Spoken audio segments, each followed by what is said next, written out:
Çətin günlərin adamı idi o. Ğıfər qəbiləsinin qoynunda, quraq torpaqlarda bütləri nifrətlə böyümüşdü. Adı demək olar ki, unudulmuş, künyəsi ilə tanınmışdı. Əbu Zər Əl-Ğıfari. Haram aylarda belə yol kəsməkdən çəkinməyən qəbiləsinin ən cəsarətli və atlıqan adamlarından biri idi. Lakin içindəki axtarış onu başqa bir yola çəkirdi. Yol kəsir, qənimət toplayırdı, amma daxilindən bir səs bu həyatın doğru olmadığını pıçıldayırdı. Ğıfar xalqı kimi o da bütlərə ibadət etmirdi. Bunlar necə tanrı ola bilər deyə düşünür, gecələr ulduzlara, səmalara baxır, bilinməyənə yönəlirdi. Həniflərin yoluna yaxın bir istiqamətdə Allah'a ibadət etməyə başlamışdı belə. Hardasa İslamdan bir neçə il öncə. Bir gün Məkkədə yeni bir peyğəmbərin ortaya çıxdığını eşitdi. İçində alovlanan maraq onu yerində saxlaya bilmədi. Əvvəlcə qardaşı Uneysi məlumat toplamaq üçün göndərdi. Geri qayıdan qardaşı dedi: "Gördüm ki, bu adam daim yaxşılığı əmr və pisliyi qadağan edir." Əbu Zər üçün bu kifayət etmədi. Birbaşa özü yola düşdü. Məkkəyə çatdıqda yad idi. Nə kiminlə danışacağını bilirdi, nə də gördüyü simalara güvənə bilirdi. Məscid-ül Haramda gecələyərkən Əli ibn Əbu Talib onu gördü. Sakitcə yaxınlaşıb soruşdu: "Yadsanmı?" Əbu Zər "Bəli" dedi. Əli onu evinə dəvət etdi. 3 gün ərzində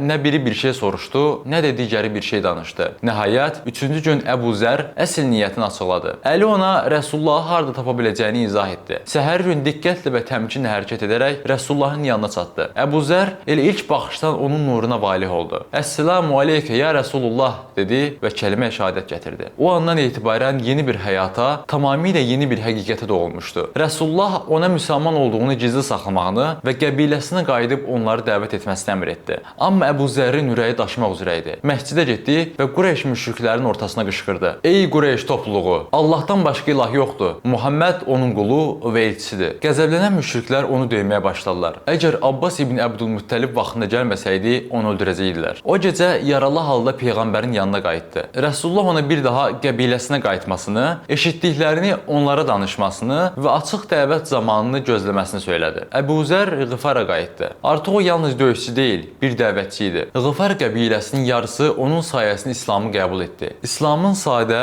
lakin dərin mesajı onun həyatında məna tapmışdı. Döyüş meydanlarında çox görünmədi. Bədir, Uhud və Həndəkdə iştirak etmədi. Amma Təbuk səfərində göstərdiyi əzm imanının nişanəsi idi. Zəif dəvəsi yolda qaldıqda piyada yola davam etmişdi. Onu bu halda görən Muhammed sallallahu aleyhi və səlləm belə buyurdu: "Allah Əbu Zərrə rəhmət etsin. O tək gəzər, tək ölər və tək dirilər." Peyğəmbərin vəfatından sonra Əbu Zər Şama getdi. Ancaq oradakı həyat onun doğruluq timsalı ruhuna ağır gəldi. Məsul şəxsin dəbdəbəli yaşayışını, sərvətin toplanmağını açıq şəkildə tənqid edirdi. Qızıl və gümüş yığıb saxlayanları Tövbə surəsinin ayələri ilə xəbərdar eləyir, xalqı ədalətə çağırırdı. Bu duruşu xalq arasında əks-səda doğursa da, məsul şəxslərin xoşuna gəlmədi. Əvvəlcə onu susturmağa çalışdılar, sonra Mədinəyə çağırdılar. Lakin Əbu Zər susmadı. Nəhayət, xəlifə Osman onu Rəbəzəyə göndərməyi münasib bildi. Bəzi rivayətlərdə bu ayrılığın onun istəyi ilə olduğu deyilsə də, Rəbəzəyə göndərilməsinin arxasında siyasi bir təcrid olduğu açıq idi. Əbu Zər Rəbəzədə toplumdan uzaq bir həyat sürdü. Sadə yaşadı, artıq olanı payladı. Şam rəhbərinin göndərdiyi bir kisə qızlı səhrə qədər yoxsullara payladı. Bir dənəsi belə sabaha qalmadı deyəcək qədər səxavətli idi. Ona vəzifə təklif olunduqda,